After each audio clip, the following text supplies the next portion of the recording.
Sa isa pong artikulo, meron po ditong sinasabi na inyo daw pong binanggit na if I may quote, no, ito sa wikang English po lang naman, unless the government can resolve the problem of corruption and poor governance, it will be extremely difficult to restore the confidence of investors and businesses in our country.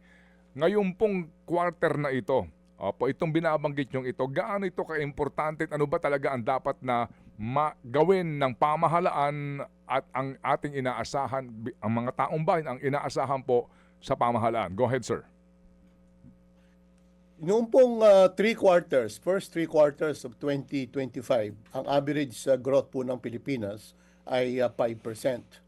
Bumaba po yung third quarter mula sa 5.4 nung first quarter, 5.5 nung second quarter, at bumaba, nag-slow down sa 4% in the third quarter.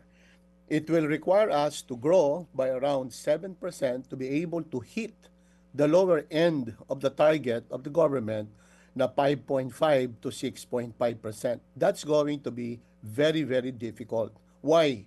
Kasi po, nitong last quarter of 2025, nakita po natin, dahil sa matinding issue ng katiwalian, corruption, bad governance, ang naiisip po ng maraming mga negosyante at foreign investors, at yan po ay nakikita natin sa mga survey ng SWS, survey ng Pulse Asia, kahit na po yung business expectation survey ng Bangko Sentral, humina po ang kumpiyansa ng mga investors. Kung hindi po papasok ang mga investors sa Pilipinas, hindi po madadagdagan ang pangangailangan natin sa puhunan upang sa ganon ay ma-sustain natin ang ating economic growth. Kahit po tayo magkaroon ng holiday spending nung last quarter of the year because of Christmas and New Year, pagpasok ng mga OFW remittances, kung mahina naman ang pasok ng negosyo, mahina ang pasok ng foreign capital sa Pilipinas, ay mahihirapan po tayong ma-achieve yung pong 5.5% for the whole year of 2025. Bakit po importante, kapatid na Ted at DJ Chacha, ang kumpiyansa o public trust ng ating mga negosyante at maging ng ordinaryong mamamayan? Kung wala po ang public trust, wala po ang confidence sa pamamahala ng ating negosyo at economic activity sa bansa, number one, yung mga ordinaryong mamamayan, hindi ho gagastos yan. Kasi baka dahil sa hirap ng buhay, hirap ng ekonomiya, baka sila matanggal sa susunod na buwan. Kaya titigil-tigil po yan, magiging unti-unti ang paggastos. And remember, ang private household investment accounts for 70% of our gross domestic product. Doon naman po sa government spending, yan po ay nahinto, na-delay, nagkaroon ng paghina dahil natatakot po ang ilang mga ahensya ng gobyerno, DPWH, Department of Health, dahil baka sila ay makasama sa husgado, makasama sa charges ng ICI, ng Senado at ng Kongreso. So nagkaroon po yan ng chilling effect doon po sa paggastos mismo ng gobyerno. At pangatlo, yung pong private investment.